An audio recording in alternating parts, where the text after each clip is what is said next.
Graça e paz, irmãos. Eu fico muito animado de ver você aqui. Saber que numa quarta-feira, no meio da semana, depois de um dia de trabalho, você vem dedicar um tempo para oração, para adoração e para a provocação que eu quero fazer, né? Porque mais do que um sermão, um estudo, uma palestra, sei lá, uma reflexão, eu acho assim que a minha intenção é provocar você com esse tema, quem é Deus, para ver se a gente realmente está entendendo quem Deus é. Vez por outra alguém me manda uma mensagem, um áudio, alguma coisa assim, falando do sono que perde, alguma coisa desse tipo, né? Por causa das coisas que a gente ouve por aqui. Mas eu quero te convidar a abrir a sua Bíblia em Oséias capítulo 6, e nós vamos ler esses versículos de 1 a 6. Ali vai estar, tão somente o versículo 3. Mas eu vou ler do 1 ao 6, tá bom? Mesmo assentado como você está, acompanhe na sua Bíblia aí Oséias, capítulo 6, versos de 1 a 6. Oséias está lá no Antigo Testamento, muito próximo do livro de Daniel, né? Talvez seja mais fácil para você encontrar aí. Oséias capítulo 6, versos de 1 a 6. Diz assim: venham, voltemos para o Senhor. Ele nos despedaçou, mas nos trará cura. Ele nos feriu, mas sarará nossas feridas. Depois de 2 dias, Ele nos dará vida novamente. Ao 3º dia nos restaurará, para que vivamos em sua presença. Conheçamos o Senhor, esforcemo-nos por conhecê-lo. Tão certo como nasce o sol, Ele aparecerá. Virá para nós como as chuvas de inverno, como as chuvas de primavera que regam a terra. Que posso fazer com você, Efraim? Que posso fazer com você, Judá? Seu amor é como a neblina da manhã, como o primeiro orvalho que logo evapora. Por isso, eu os despedacei por meio dos meus profetas. Eu os matei com as palavras da minha boca. Os meus juízos reluziram como relâmpagos sobre vocês. Pois desejo misericórdia, não sacrifícios, e conhecimento de Deus em vez de holocaustos. Amém? Sabe que eu penso assim, se Deus orienta a gente a buscá-lo, é porque Ele pode ser encontrado, correto? Se Deus nos estimula a conhecê-lo cada vez mais, é porque conhecer a Deus é perfeitamente possível. Se não fosse assim, Deus estaria promovendo ou patrocinando uma busca vã e inútil, e Deus não se presta esse papel, né?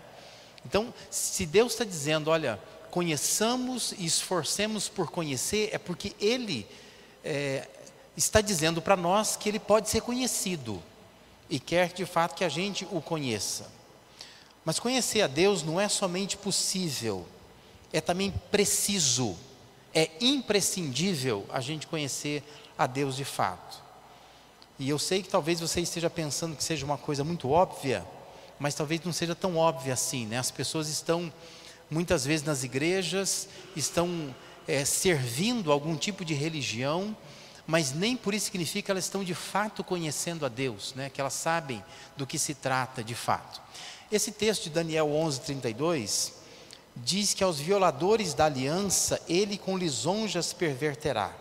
Mas o povo que conhece ao seu Deus se tornará forte e ativo. Essa é a questão.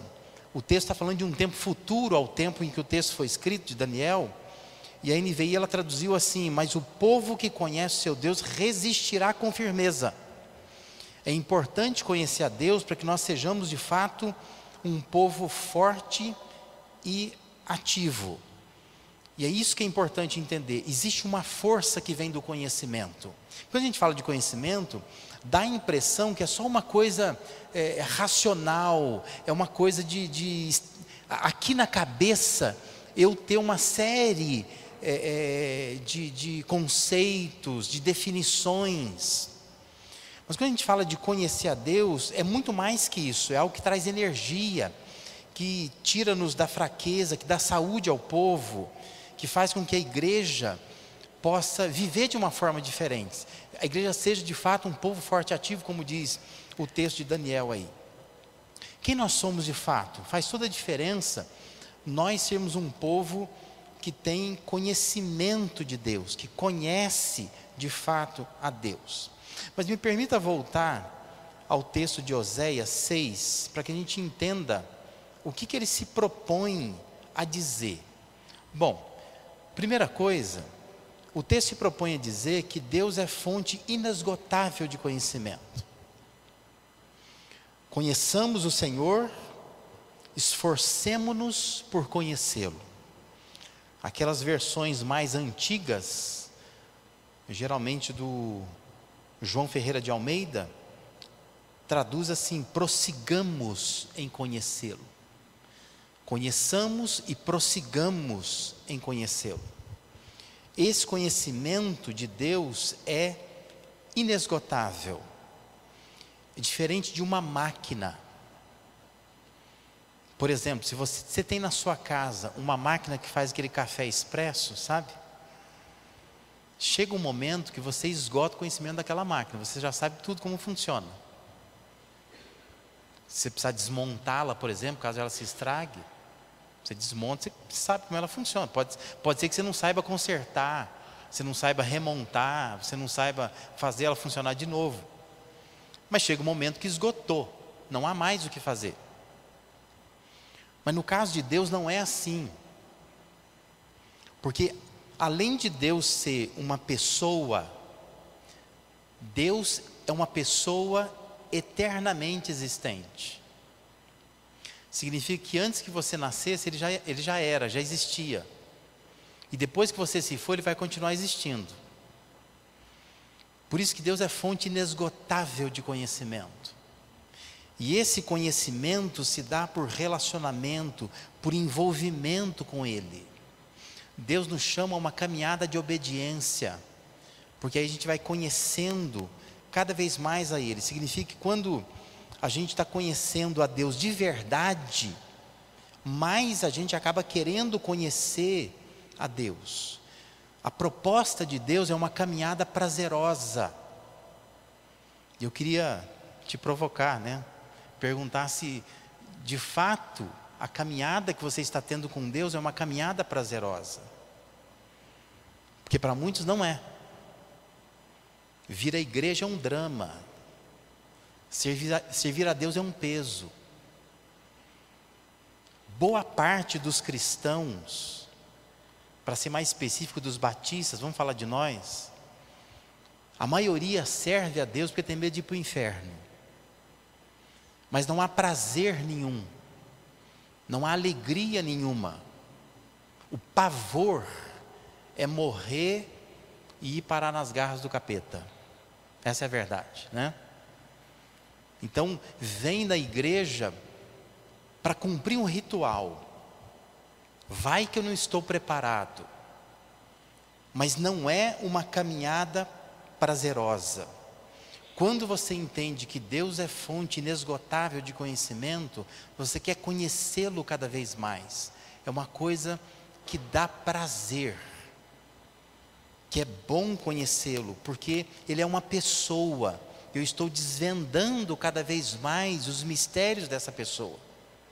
E passo a ter relacionamento com essa pessoa, Como alguém que é estranho a você, você começa a conhecer essa pessoa e dá prazer em conhecer aquela pessoa. Então Deus é essa fonte inesgotável de conhecimento. É isso que o texto de Oséias está propondo para nós. Conheçamos o Senhor, esforcemo-nos por conhecê-lo cada vez mais, porque Ele é fonte inesgotável de conhecimento. Você pode conhecer cada vez mais. Tem gente que já se estabilizou, que só pelo fato de achar que eu tomei uma decisão por Cristo, eu vou para o céu, eu já li a Bíblia uma vez inteira, a pessoa simplesmente está estagnada, achando assim que eu já conheço tudo, E muitos se arrogam dizendo assim, eu estou há 30 anos nessa igreja, 40 anos aqui, eu sei muita coisa já. Quando se fala de um encontro, de uma palestra, a pessoa já diz assim, eu já ouvi de tudo. Poucas coisas nessa vida eu não ouvi. Talvez assim, tenha ouvido de tudo mesmo, Agora, isso não significa que conheça a Deus profundamente, Porque não confunda, conhecer a Deus não tem nada a ver com o tempo. Porque pode ser que a pessoa caminhe numa igreja 30, 40, 50 anos e conhece a Deus muito pouco. E pode ser que alguém esteja há 6 meses só, mas conhece a Deus muito, porque anda com Ele, porque entende que Ele é uma pessoa e tem uma caminhada prazerosa com Ele. Então, essa é uma coisa que nos provoca o texto de Oséias. Uma outra coisa é que Deus, Ele enfrenta essa inconstância humana. Deus, por sua natureza, é estável, Deus é constante. Mas o ser humano não é, e Deus enfrenta isso. Olha que o texto fala: tão certo como nasce o sol, Ele, Deus, aparecerá. Virá para nós como as chuvas de inverno, como as chuvas de primavera que regam a terra. Tão certo como nasce o sol. Você tem alguma dúvida de que o sol vai nascer amanhã? Ninguém tem. Você pode levantar de manhã, o tempo está nublado, o tempo está escuro, mas o sol está lá. Ele vai nascer. Você não precisa pensar: não, acho que o sol não vai nascer hoje, coisa estranha, né? Não, o sol nasceu. O que tem na frente dele são nuvens, é tempestade, um monte de coisa. Mas o sol nasce todo dia, isso é certo, ele vai nascer, né? Então está dizendo que tão certo como nasce o sol, Deus vai aparecer. Ele vai vir como as chuvas de inverno, como as chuvas de primavera. Isso é ciclo natural, né? Está dizendo que Deus virá assim. E o homem? Aí diz assim: que posso fazer com você, Efraim? Que posso fazer com você, Judá? Seu amor é como a neblina da manhã, como o primeiro orvalho que logo evapora. Percebe a diferença? Observe que Deus vai aparecer tão certo como nasce o sol. Ele vai vir como chuvas de inverno ou chuvas de primavera que regam a terra. Isso está sendo dito de forma positiva. Deus não falha, essa é a ideia. Deus vai vir, Ele não vai falhar. Mas Deus está olhando para o seu povo e dizendo: o que eu vou fazer com você, Efraim e Judá? Em contraste com a certeza da vinda de Deus, o povo de Deus tem um amor passageiro. Diz que o amor é como neblina da manhã, como orvalho da madrugada que cedo passa. Está sendo dito de uma forma negativa, né? Você levanta de manhã, você olha assim em cima do carro, se o carro estiver no tempo, né? Ou algum lugar da sua casa, ou a grama, tem um orvalho. Mas você vai tomar café e volta, já não tem mais, já passou. Qualquer luz do sol, um pouco de calor, já evaporou aquilo tudo, né? Então está dizendo que o amor das pessoas acaba sendo assim. Observe, tenta comparar as imagens, né? Deus, chuvas de inverno, chuvas de primavera. Homem, neblina da manhã, primeiro orvalho que evapora. É um contraste. E Deus, Ele tem que enfrentar essa inconstância do homem. O homem é inconstante. Está falando do amor do homem. O homem, por não conhecer a Deus, o amor dele é muito inconstante. Cedo passa, né? É aquele o apaixonado que não sabe o que é da vida, né? Uma hora está apaixonado, outra hora não está mais, né? É engraçado que um dos pedidos que a gente pegou aqui de ontem, a pessoa escreveu assim, ó: por um amor, e colocou 3 pontinhos, né? Precisamos orar por um amor para essa pessoa, né? A pessoa está procurando o amor, né? Mas hoje em dia é tão comum, né? As pessoas procurarem um amor e se apaixonam, desapaixonam e por aí vai, né? Então Deus está dizendo que o seu povo é assim, inconstante. Deus tem que enfrentar essa inconstância humana, porque o povo não conhece a Deus de fato, não sabe quem é Deus. E terceiro, Deus deseja ser conhecido pelo homem, né? Ele deseja ser conhecido, mas de modo diferente ao que o homem faz. E aqui eu quero me deter um pouco mais. Há uma diferença entre o desejo de Deus e o que o homem tende a fazer. O texto de Oséias diz, Deus dizendo: pois desejo misericórdia, não sacrifícios, e conhecimento de Deus, em vez de holocaustos.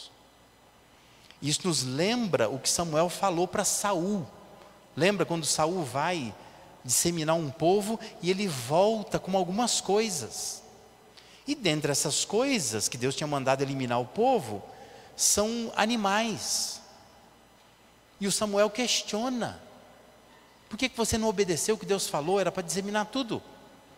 E a explicação de Samuel é assim: não, eu trouxe para sacrificar o Senhor. Eu aproveitei lá, eu vi que tinha umas ovelhas, que tinha um gado. Isso dá um bom sacrifício. Ou seja, ele quis sacralizar o seu erro. E ele vem e diz isso para Samuel. Aí Samuel vai dizer assim, isso é 1 Samuel 15, 22. Acaso tem o Senhor tanto prazer em holocaustos e em sacrifícios, quanto ao que se obedeça a sua palavra? A obediência é melhor do que o sacrifício, e a submissão é melhor do que a gordura de carneiros. E só por esses dois exemplos de Oséias, 1 Samuel, nós já compreendemos que desde os tempos antigos, nós como seres humanos não entendemos a proposta de Deus. Nós não entendemos. Estamos equivocados. Tanto em Oséias, como nas palavras de Samuel, há uma sinalização do que realmente Deus acha importante. Deus acha importante misericórdia, conhecimento, como no caso de Oséias. Deus acha importante obediência e submissão, como no caso de Samuel. Isso para Deus é realmente importante. Mas o princípio, tanto em Oséias como em Samuel, é o mesmo. O homem tem a tendência de desvirtuar coisas que Deus implanta. Deus implanta uma coisa, o homem vai lá e desvirtua isso. Por isso que Deus desaparece com algumas coisas, né? Porque se Deus não desaparecer com essas coisas, o homem vai lá e desvirtua aquilo. Dizem que é o caso da Arca da Aliança, por exemplo, sumiu. Indiana Jones está procurando até hoje, mas sumiu. E por que sumiu? Porque senão o homem vai desvirtuar. Os originais, por exemplo, do Novo Testamento. Texto grego que nós temos é tudo cópia de cópia, não tem nada original, nenhuma fagulha sequer. Eu acho que é o mesmo propósito. Deus deixou sumir. Porque imagina se alguém tem na mão o texto que o Paulo realmente redigiu. Nossa, isso vai virar um monumento de adoração e não vão entender a proposta de Deus. Então Deus deixa sumir. Mas é a tendência do homem. Há uma discussão se Deus de fato implantou o sistema de sacrifícios, né? Alguns vão dizer que, na verdade, Deus simplesmente continuou o que religiões estabelecidas já faziam. Mas enfim, nós temos prescrições dentro do livro de Levítico, Deuteronômio e tudo mais, sobre o sistema de sacrifícios. Mas quando Deus instrui sobre isso, não era para meramente matar animais, ou para encorajar um ritual vazio. Mas, quando Deus coloca esses sacrifícios para que o homem faça, é para causar algo significativo dentro do ser humano. E o homem tende a não fazer como deveria fazer. Não foi para fornecer ao ser humano uma consciência ecológica, que não faz nenhum sentido, né? Aliás, imagina hoje você matar um animal, trazer uma ovelha aqui e matar um animal, vou preso, porque isso não é consciência ecológica. Então, Deus não estava interessado em trazer ao homem algum tipo de consciência, seja para matar ou não animais. Mas o que Deus queria era trazer ao homem a consciência de que, já que o pecado merece a morte, e Deus graciosamente permite que outro morra no lugar de quem pecou, porque essa é a ideia do sacrifício. Eu peco, mas quem morre é outro, não sou eu. No caso lá, um cordeiro, hoje foi Jesus que pagou o preço pelo pecado. Já que é assim, a gente precisa viver de forma diferente, em submissão, obediência, exercendo misericórdia, buscando conhecer cada vez mais esse Deus. Você está compreendendo tudo isso? Deus quer que a gente o conheça de fato, mas para conhecer a Deus de fato, nós precisamos saber o que Deus deseja, porque a nossa tendência é fazer uma coisa que Deus não está querendo, que é justamente a religiosidade vazia. O ser humano tem um Deus para cultuar, mas ele não consegue fazer isso bem feito, do jeito que alcança o coração de Deus. Isso já estava dito em Oséias 5:6, quando eles forem buscar, diz lá em Oséias 5:6, quando eles forem buscar o Senhor com todos os seus rebanhos e com todo o seu gado, não encontrarão. Ele se afastou deles. Está dizendo, quando o povo for com um montão de sacrifício, Deus não está nem aí. Deus já se afastou deles. De novo mostrando que, embora Deus tenha dado instruções sobre sacrifícios, Deus não queria exatamente os sacrifícios. Deus queria um pouco mais do que isso. Então, quando a gente pensa em conhecer a Deus, nós precisamos aprender que Deus não está preocupado com a quantidade de sacrifício que a gente faz. Talvez esteja olhando para mim e falando assim, mas pastor, está falando tudo isso para quê? Nós não fazemos nada disso hoje. Nós não sacrificamos animais, não fazemos nada disso. Mas meu irmão, minha irmã, essa sua cabecinha está cheia de vontade de fazer sacrifício para Deus. E você tem feito isso. Você faz. Você acha que Deus está cobrando você um monte de coisa. Tem gente esbaforida, suada, estressada, cansada, porque acha que Deus está olhando a agenda está lotada, está cheia, fazendo um monte de coisa para Deus na igreja. Se eu sair dessa igreja, a igreja morre, depende de mim, eu tenho que fazer. Isso não é um bom relacionamento com Deus. Você não conhece Deus. Deus não está esperando isso de você, porque se torna uma coisa vazia. Você começa a fazer coisas e mais coisas para Deus, mas não conhece o Deus das coisas, e não adianta nada, porque vira uma religiosidade vazia. Então, preste atenção numa coisa, Deus está sempre olhando para além do que trazem as suas mãos. Vou repetir, que você não entendeu. Deus está sempre olhando para além do que trazem as suas mãos. Lembra da passagem de Marcos, quando diz que Jesus está no templo, e ele está observando, presta atenção, não cochila não, como as pessoas depositavam as ofertas no gasofilaço. É isso que Jesus estava prestando atenção. Ele estava observando não quanto, mas como as pessoas estavam depositando a oferta no gasofilaço. E vem uma senhorinha viúva e pega as moedinhas dela e coloca ali. Jesus fala para os discípulos, ela deu mais do que todo mundo. Todo mundo fala, como assim? Não tem sentido. Matemática doida essa de Jesus, né? Mas é a matemática de Deus. Porque Deus está olhando para muito mais além do que traz a tua mão. Não adianta dizer assim, mas eu dou um dízimo alto na igreja. Eu venho domingo de manhã, domingo à noite, quarta-feira, eu venho na quinta-feira no ensaio do coral, eu venho na terça-feira no multiministério, eu não saio dessa igreja. Deus está olhando para muito mais além do que trazem as suas mãos. Eu já ganhei tantas almas para Cristo. Deus está olhando para muito mais além. Deus está olhando como é que você faz isso. Que você pode fazer tudo isso de uma forma vazia. Lembra que Jesus nos instruiu dizendo que há pessoas que podem chegar lá no final do tempo e dizer assim, mas eu expulsei demônio no teu nome. Ele vai dizer assim, eu não conheço você, não sei quem é você, porque fez muita coisa, mas sem conhecer o Deus a quem servia. Nós precisamos aprender a conhecer a Deus de verdade. O Salmo 51, veja o que Davi escreveu.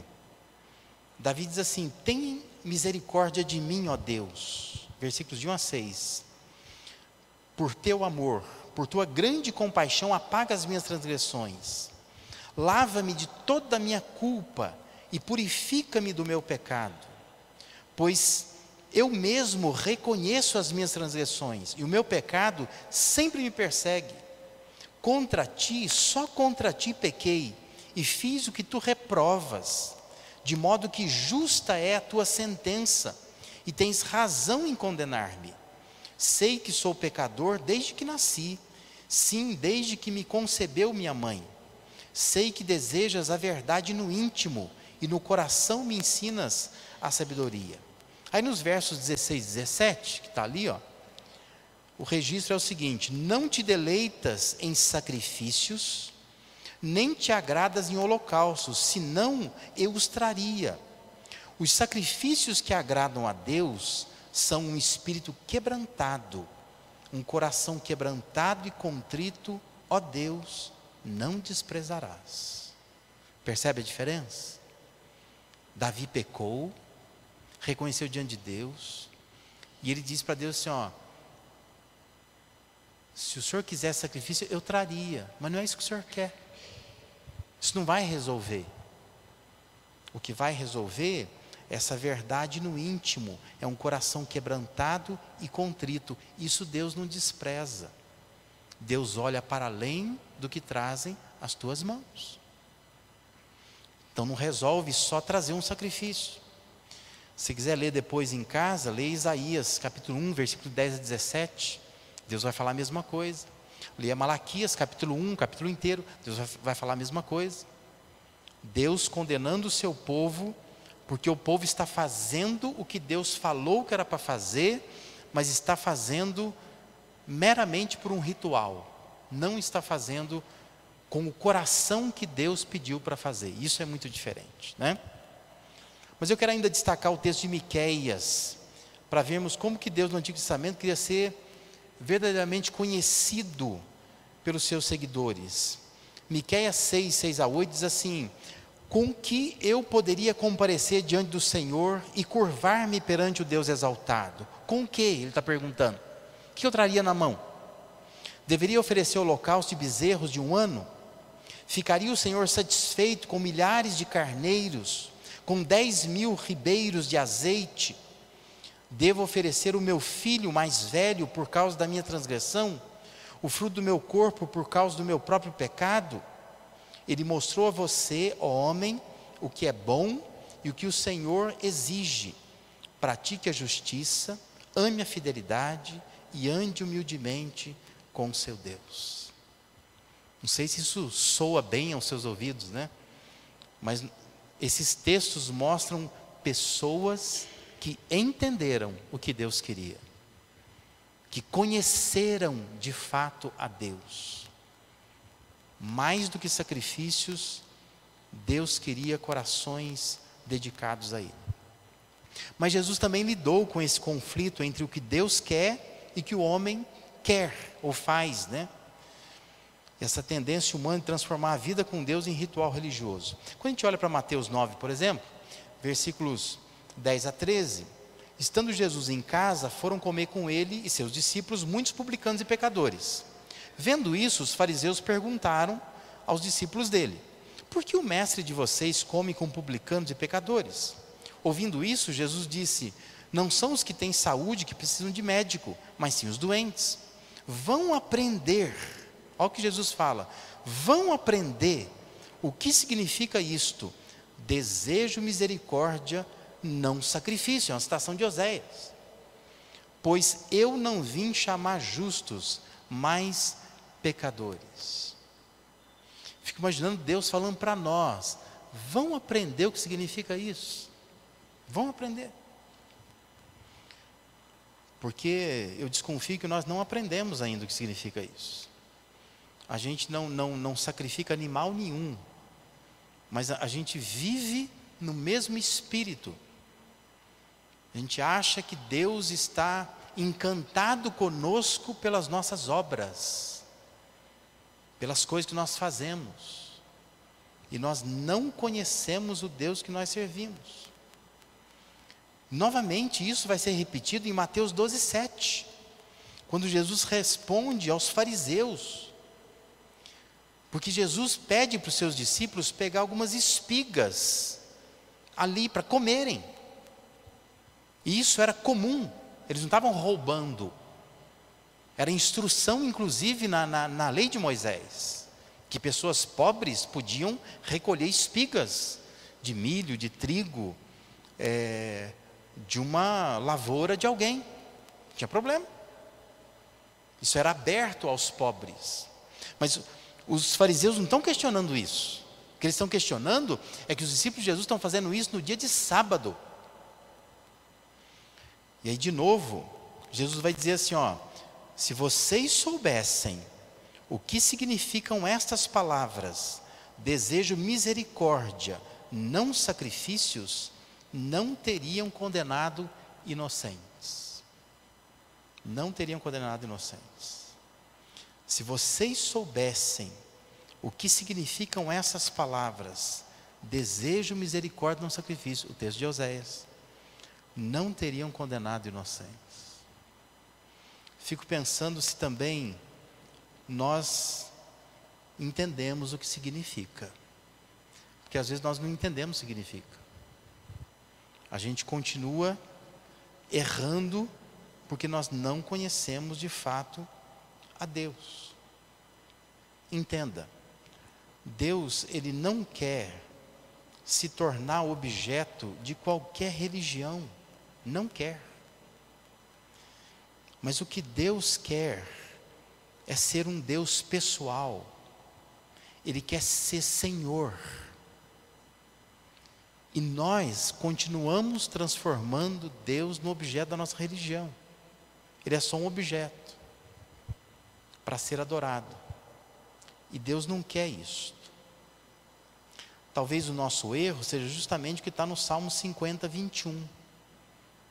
Quando a voz de Deus reclama: pensavas que eu era teu igual. Esse é o nosso problema. A gente acha que Deus é igual a nós. A gente olha para Deus como se fosse a gente. E Deus diz: você pensava que eu era teu igual, mas eu não sou. Eu sou diferente. Deus tem autonomia, Deus tem o seu próprio jeito de ser e de viver. Não pode ser comparado a nada. Não é Ele que tem que nos conhecer, Ele nos criou, é nós que precisamos conhecê-lo, porque Ele é o nosso Criador. E às vezes dá a impressão que Deus precisa me conhecer mais, né? É Deus que tem que vir atrás de mim, eu preciso ir atrás dele, porque eu tenho que conhecê-lo, é Ele que me criou.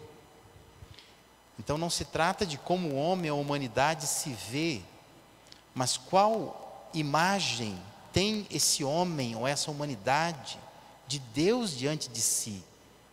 Qual é o retrato que você tem de Deus quando você fecha os olhos e fala: eu vou orar a Deus agora.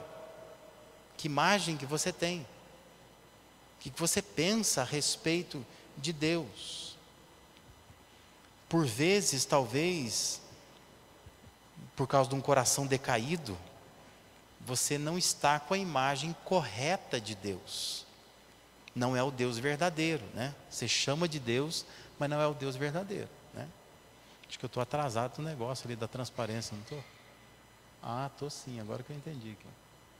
O Salmo 40, versículo 6, Davi também vai dizer: sacrifício e ofertas não quiseste, abriste os meus ouvidos, holocaustos e ofertas pelo pecado não requeres. E aqui eu quero caminhar para o fim, que eu não quero cansar mais você. Mas sacrifício e ofertas não quiseste, abriste os meus ouvidos. É uma questão muito séria, essa questão da tradução do hebraico para o português. Mas essa ideia de abrir os meus ouvidos, você pode entender assim: o que Davi está dizendo é que Deus não quer sacrifício, não quer oferta,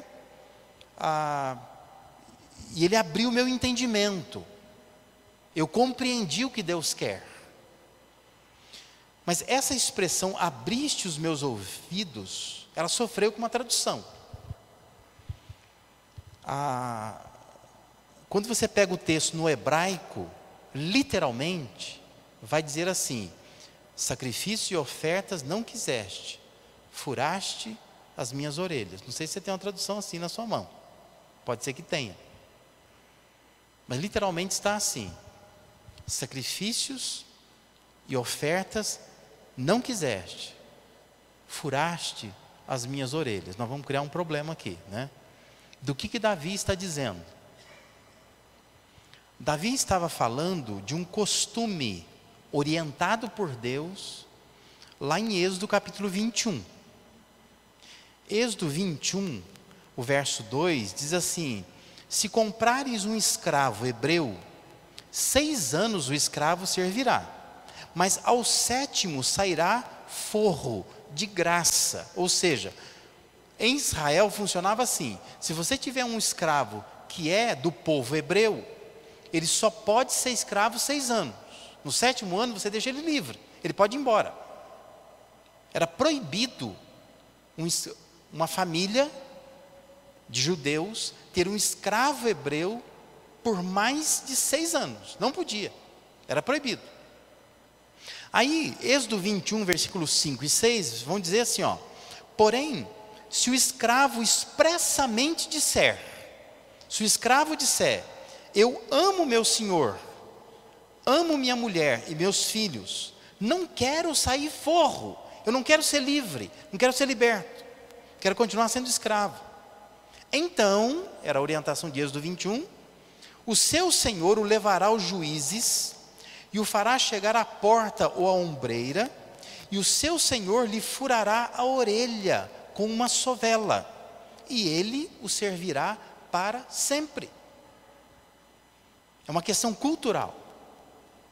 Então, lá atrás, dentre o povo judeu, era para acontecer assim, ó: um escravo hebreu só podia servir 6 anos. No 7º ano, ó, você está livre, você tem que ir embora.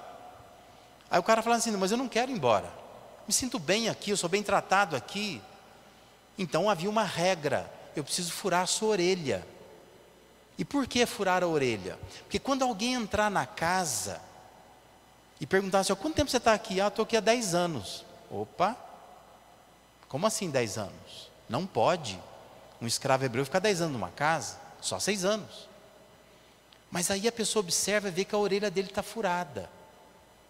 E se a orelha estiver furada, significava o seguinte: eu não estou aqui por obrigação, eu não estou aqui porque esse senhor me faz escravo, eu estou aqui voluntariamente, estou aqui porque eu tenho prazer em servir esta casa e esse senhor.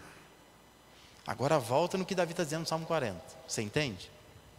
O que Davi está dizendo é: sacrifícios e oferta não quiseste, o Senhor furou a minha orelha.